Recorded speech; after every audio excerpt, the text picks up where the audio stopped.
Hi everyone, and thank you for watching.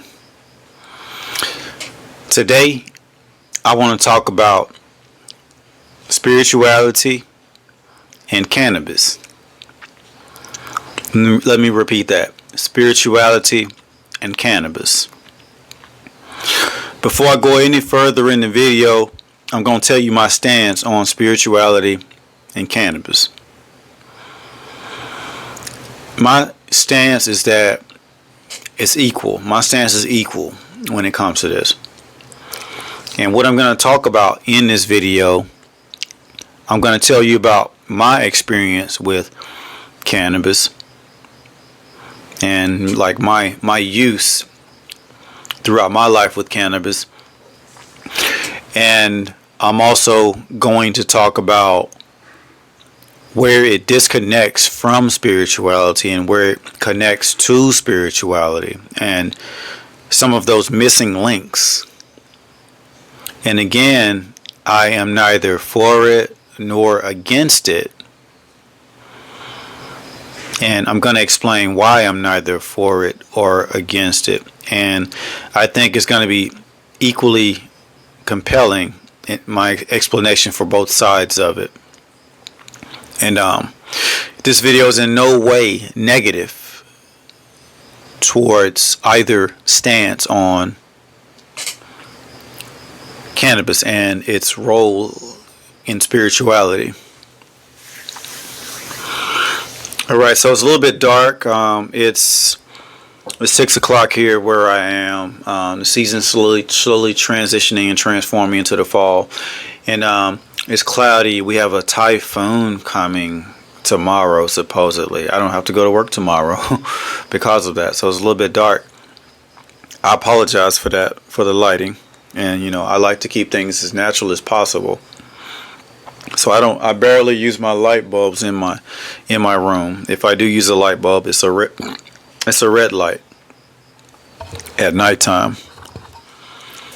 Okay, so let's get started with the video. And I guess this is going to just be an introduction video about cannabis, because you know, this conversation can go in so many different directions. You know, so you know, this should be broken down to multiple parts, just like any topic. You know, it's how we learn things. We break it down into small parts, and we talk about one small part and try to understand the small parts and within the context of all the bigger whole of everything. So I guess I'll explain my breakdown of the video before I get started, so that you know what you're getting into for here on out. I'm going to share with you my experience with cannabis throughout my life, and what it meant to me in terms of spirituality, even when I didn't know or have an understanding of what spirituality was. And while I was experiencing cannabis, I'll explain to you what I feel it was when I look back at it in retrospect. And I'll talk about my evolution of the use of it throughout life and talk about it up to this point now. And I'll, you know, of course, talk about how it connected to spirituality and how it does not connect to spirituality, and my realization of how well it didn't connect to spirituality. And yeah, let's get started with the video. So why am I talking about cannabis? Of all things, all psychedelic drugs, all cannabis. Why cannabis? Now, the reason why I felt it near and dear and close to my heart to talk about cannabis is because this is the first psychedelic that I had my experiences with growing up, and I started with this very early in life, probably like around 13 years old, my first time trying it. And that's, you know, for my teenage years, I did this a lot. I did it a lot, not often, but I did it a lot. It was a part of my life, and it was very profound. And I have a positive and negative memory of it, because I kind of debate with myself whether it was constructive or destructive in my development in my life. Like in one way I could look at it as it took away a lot of my education and my self development from me, because I did it in the formative times of my growth cycle as a human being. But that's controversial. It's controversial. Also, during that time, I recall when I first did it, I was first coming into high school, and I remember there were other kids that did it, and some of those kids, they were able to perform, and they could do all their tasks and work at high levels, and it seemed to help them. I don't know if that was the case or not. I don't know if it was, maybe they were just super, super brilliant, and they could function. But with me, it seemed to just like really take me away way too far than where I needed to be. Like doesn't seem to take. It doesn't, like, for me, when I did it back then, I tend to go into just like leave here. I leave here and go somewhere else. Go to ridiculous places. So like it doesn't seem constructive. But then again, I don't have the owner's manual on how to do it. And I think that owner's manual is really important. And what I mean by owner's manual is that, you have some people that do psychedelics, and they have a long history of culture that tell them how to do it and what to do, and this means this, and so forth. Me, I didn't really have that. It just kind of you do it, and whatever happens. So in that respect, I missed out on some of the benefits and the great effects by not having that owner's manual, not having that history of what to do and how to do it and how to use it. And when you do it that way, abuse becomes very likely. Abuse becomes very likely. So, I say all that to say that I feel that it's really important to know what you're getting into when you're dealing with psychedelics or any drug. I don't like using the word drug or talking about drugs, but because I don't really consider, like, plant medicines can be drugs, but plant medicines are natural. They're from Mother Earth. I have faith in that. And when you deal with anything, you need to have the manual for it. Just like you have the manual for every food that you eat. Like, any food that you eat can become a problem. Like any nutrient that you eat, if you eat it too much, it can become an anti-nutrient. And it can rob you of nutrition if you overdid it. So you have a manual for every food that you eat. To eat, this 3 times a week, this once a week.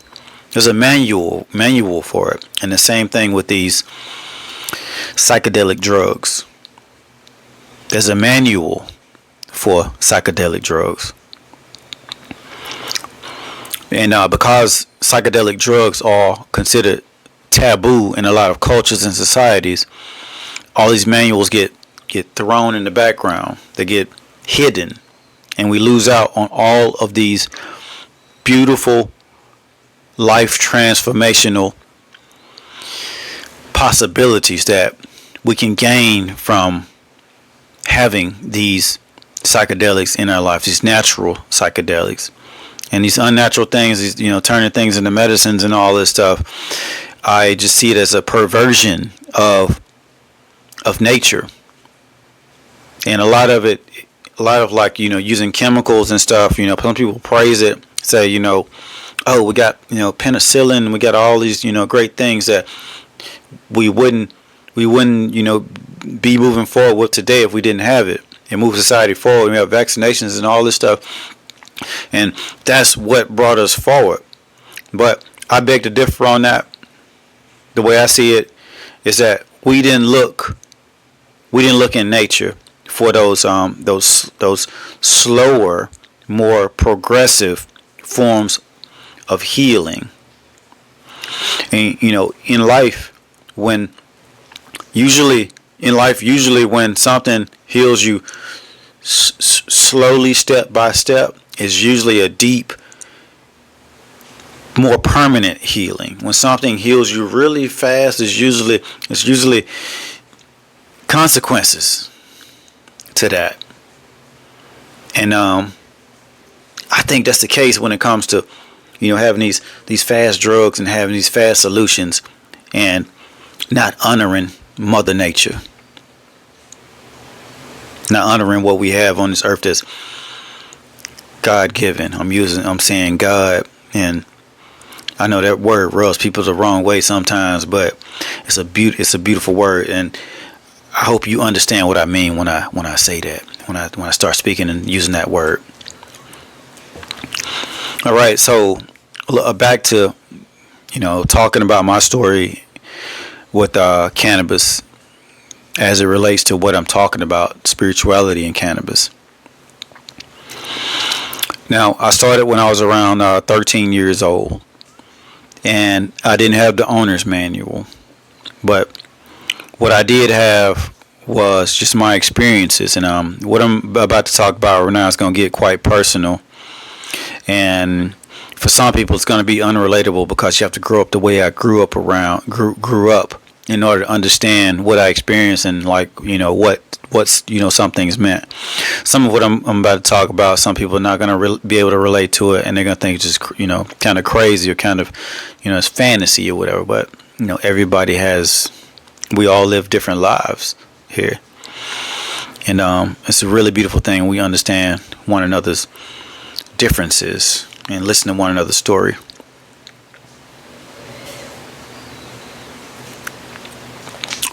So when I first started with cannabis, again, it's going to get pretty personal. I am from a low socioeconomic background. In my country, the projects is probably the lowest place you can be from. It's not the lowest, but it's almost to the lowest level. And this is where you have the rejects of society all together. And as you put a bunch of rejects, and I'm using that in quotations. You have a bunch of rejects and a bunch of people who are just like hard pressed on life and having trouble getting through life. Then everyone, a lot of negativity is involved in that. A lot of negative people feed on negative people, and it just leads to more negativity. And it's really hard to make it out of that type of thing when you're just immersed in such circumstances, and that it's ingrained into your mind. But in that environment, I remember some people.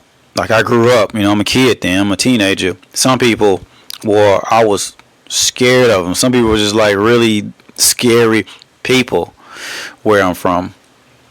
And even though they're really scary people, these are my friends. These are my neighbors, and I have to live with them.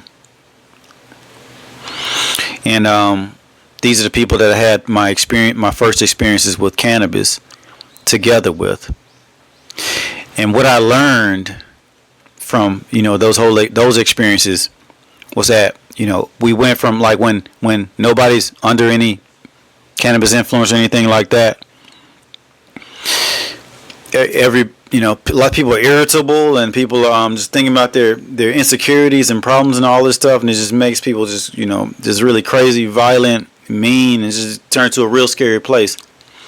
But once they do it together, everyone harmonizes into one, at least as close as they can within that time frame for that 20 minutes, that 1 hour, that 2 hours. Everyone realizes that we are all one, and we all turn into a unit for that time. So we get a deep spiritual lesson. And you got to keep in mind, a lot of us are really ignorant in that environment, and a lot of us are just really lost and just don't it's just really it can be a really negative place. But during that time when we're all sharing that experience, we start getting like an education, a high level education that no one else in the world is getting. Even the neuroscientists, the astrophysicists, whoever they deem the smartest people in the world, we're getting a higher education than them. We're learning the law of one. We're learning that we're here together. There's no you. There's no me. You are me. You are a part of my consciousness. We are all one. This is when you get a lesson like that, then we're talking about high level information, high level education. So at that time I was getting a very high level education, and it was really a beautiful thing. And I realized then that I was experiencing something really special and really profound by doing what I was doing. And I learned early on that I didn't see myself as doing some just street drug, as that you put the negative connotations on it. I didn't see myself as doing a street drug. I felt like I was doing something really spiritually profound. Now, again, I didn't have the owner's manual to this, so of course you have the experience of doing it, and the freeness of it all, and the freeness separating you from your responsibilities and duties of life, which can be very problematic. And then you have the other side, where how can this uplift me and make me smarter, elevate my mind, elevate my consciousness, raise my vibration. And the difference between those two things, in my opinion, is having that owner's manual, knowing how my ancestors used this, my ancestors, predecessors, the people with all the knowledge, how did they use this in order to ascend their consciousness versus escape reality. Keep in mind, I was trying to escape reality, but while trying to escape reality, I learned that I could elevate my consciousness, and this could take me somewhere else, a much greater place that I never realized it was here. So that was my experience as a young person, a teenager, doing this. And fortunately, or unfortunately, depending on how you want to look at it, I went straight from high school to the military. And of course, you can't do any illegal substances while you're in the military. So that separated me from that type of life. And I see it as a really positive thing in one respect, because it showed me another side of life, of high discipline, control, and and just really being in the moment and really taking control of everything in your life, being responsible for everything in your life versus, the other side. So I'm happy for having that experience. In order, to have, you need multiple. You don't need just one experience in life. You need another experience and another experience and another experience, so you can compare those experiences and realize the worth of them all. It's kind of how I see religion. If you have one religion and you just never see other religions, you don't really know how true and how real and how great that your religion is, unless you have others to compare it to. If you have others to compare it to, you may say, hey, my original didn't make any sense at all. You can't, you need something else to compare it to. You at least need that knowledge. I think to be a great religious person for one religion, you need to know some other religion. And if you know some other religions along with your core religion, and then you still think your religion is just superior, then your religion really is superior, and you should be a stronger Christian, Muslim, Buddhist, whatever you are. So, challenging yourself in that way, is a really beautiful, profound thing. So it's getting real dark right now, so I'm gonna finish up this video in the morning when I get some new lights. Thank you for watching, and part 2 coming up very soon. If I don't do it tomorrow, I'll do it the next day. Thank you so much. I love you all, and I make this video for conscious elevation in the most positive way possible. And this is in no way to condone drug use or being irresponsible or doing anything that's detrimental to our lives. This is about understanding and love. So I hope you see it that way and understand me that way. With that said, I love you all, and I thank you so much, and I'll see you in the part 2 of this video. Bye.